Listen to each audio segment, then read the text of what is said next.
I would like to thank the conference organizers for organizing this event and for inviting me. Just a second. Yeah, so now I also...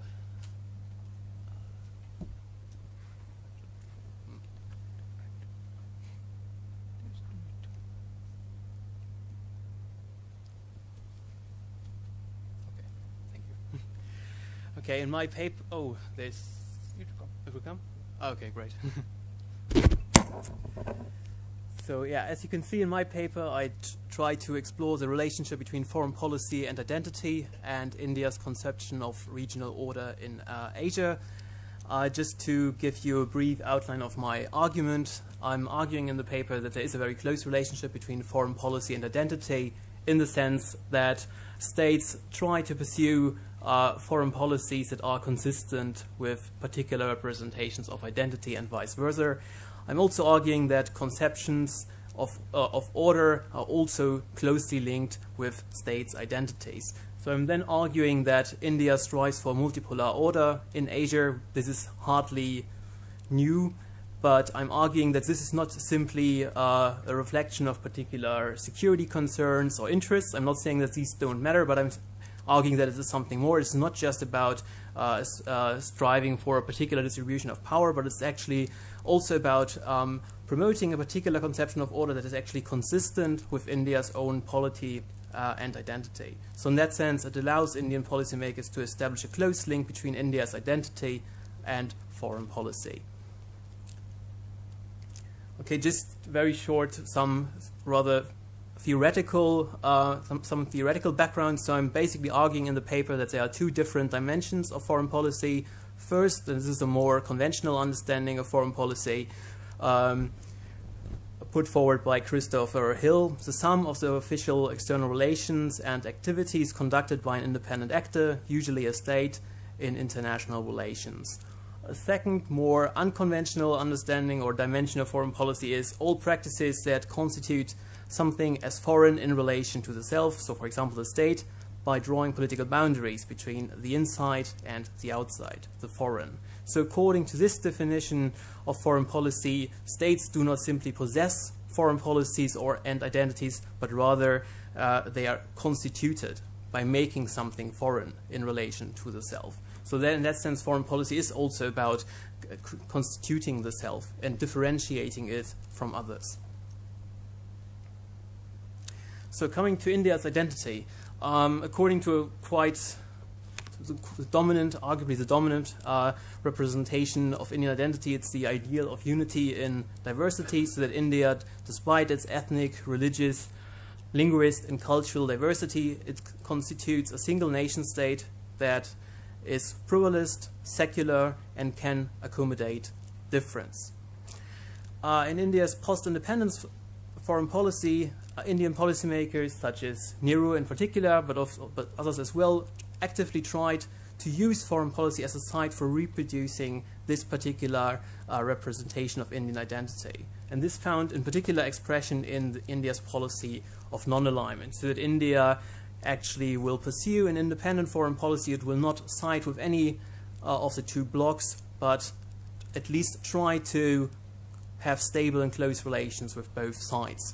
So, and to quote Nehru in 1961, he said, "It has always been our policy to build bridges and create links between the opposing groups of nations and at the same time expand the area of peace. It is a mental or spiritual attitude which synthesizes the differences and contradictions, tries to understand and accommodate different religions, ideologies, political and social economic systems, and refuses to think in terms of conflict or military solutions." So as you can see, in the way India's foreign policy is projected in this kind of quote, it's very similar to to his idea of the Indian nation state and how India behaves in its domestic affairs.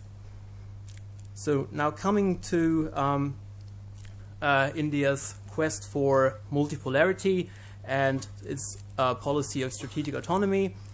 In contrast to a quite common assertion that non-alignment has become outdated or obsolete in the post-Cold War era, I would argue, and this is also a perspective I think which is shared by many Indian policymakers, is that it actually also offered in a way an opportunity to reinterpret adapt and also revitalize non-alignment and adapt it to the new challenges and opportunities of a globalized, interdependent world. So in that sense, I mean, we just heard about something about the, how did you call it?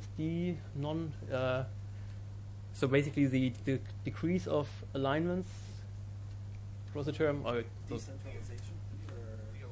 De-alignment, exactly, that was the term, yeah, thank you, that was the term I'm looking for. So in that sense, one could argue that the post-Cold War era actually allowed India to pursue a policy which is similar to non-alignment, while it was in the Cold War far more difficult for India. Ultimately, India was not successful in bridging the global divides between the Soviet Union and the Western Bloc. So the Indo-China War 1962 is one example. In 1971, the Indo-Soviet Treaty is another one. So, but in the post-Cold War era, in a globalized world, this was far more a policy of non-alignment interpreted as pursuing a policy of strategic autonomy, and you could call it also multi-alignment, actually became possible, because in this state, in this world order, as the Congress politician Shashi Tharoor argues, states coexist and cooperate with each other in a series of networked relationships, including bilateral and plurilateral strategic partnerships that often overlap with each other rather than in fixed alliances or binary either-or antagonisms. So you can see, I mean, this kind of representation of contemporary world politics is, of course, very much in line with India's identity, with the idea that India can actually remain strategically autonomous and can, in a way, align with all different countries, because there are no clear-cut blocks anymore. And actually, India needs to engage different kinds of actors. So in that sense, non-alignment can be, as one Indian diplomat argued, can be incarnated in the form of a multidirectional foreign policy, or multi-alignment, as Shashi Tharoor calls it, which implies that India must engage with all major powers, but align with none, and become adept at forming and working through coalitions that are issue-based and sometimes even specific. So so against this backdrop, Indian policymakers usually envision the emergence of a multipolar or polycentric order in Asia, which is marked by the preponderance of several major powers, with minimal likelihood of direct conflict amongst these powers, but where both cooperation and competition among them are intense. And this is also the main challenge, to kind of manage this simultaneously cooperative but also very competitive relationships and to avoid conflicts. India, and I think this is also, of course, was in particular in this non-alignment 2.0 grand strategic document, this was, of course, also argued that India is, in a way, very well prepared for dealing with such a world. Because, and accordingly, the former Foreign Secretary, Shyam Saran, argues, for India, this is not necessarily negative. It creates for us, other things being equal, greater strategic space. We will have more room for maneuver in managing our relations with a more diverse set of powers, and do so with more flexibility. It should be our objective to encourage a trend towards a more diffused and diversified international order. This fits well with our own instinctive preference for a multipolar world, which includes a multipolar Asia. So you can see in that sense, multipolarity is seen as a kind of as an opportunity for India, and also something that India is actually can exploit for its own interests.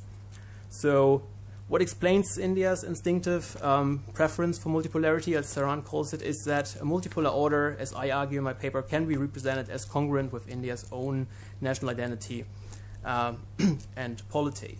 So, in contrast to the assertion put forward by Aaron Friedberg, for example, who argues that a multipolar Asia is ripe for rivalry, because he argues Asia will be highly heterogeneous, complex, there will be different political systems, different traditions, and so on.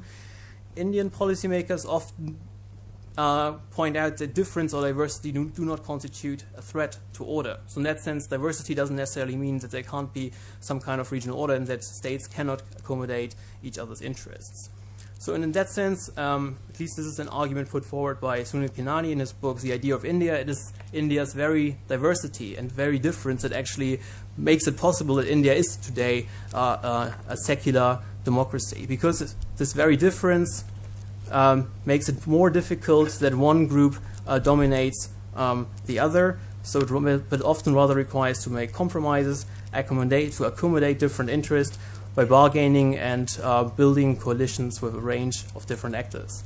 So in that sense, here again is an attempt to build actually a close link between India's foreign policy and its identity. So in a multipolar order, India can, like in its domestic affairs, use its abilities to work in big coalitions. As you know, in India it is quite common to have coalition governments consisting out of 13 parties and so on. In that sense, India can use these experiences also in international affairs, according to this line of argument. I said in the beginning that foreign policy is also about differentiating the self from certain others. In the case of India and its conception of regional order in Asia, China is obviously the main other, so the main challenge for creating such a multipolar order. So this is based on basically two main arguments. On the one hand, in this dominant construction of India's identity, India as a pluralist secular democracy is placed in opposition to China's authoritarian and majoritarian rule. In the realm of foreign policy, China, according to this representation of China in India's foreign policy discourse, China behaves often like a hegemon. It is, unlike India, anti-pluralist, what one Indian diplomat basically then calls also China's middle kingdom complex, so that China is not willing to accept other states as equals, which includes India. So accordingly, and according to another Indian diplomat, so that also means that India, in a way, is quite different. So unlike China, India would not aspire regional predominance in Asia and doesn't desire a unipolar order in Asia, but rather wants to create a multipolar world and a multipolar Asia. So, coming to my conclusion, so in my paper I tried to show the link between foreign policy and identity, so that states try to pursue foreign policies that can be presented at least as consistent with this identity. That doesn't necessarily mean that this is objectively the case. It is just an attempt to basically bridge the divide, so to say, between foreign policy and identity, and so that both appear consistent. So in that sense, India's policy of multi-alignment and also its aspiration for multipolarity can be represented as being in keeping with India's own polity and identity. So one of the conclusions we can draw from this is that instead of aligning with the United States, India is likely to continue its multi-aligned policy, at least it will try to do so. And I would also argue that the election of Donald Trump has, at least from the Indian perspective, I guess, demonstrated that the US can potentially be a very unreliable and unpredictable partner for India. So that doesn't mean that India doesn't seek close relations with the United States, but it means that India will be rather reluctant to become dependent on the United States in the future in the Asian international system. Thank you very much for your attention.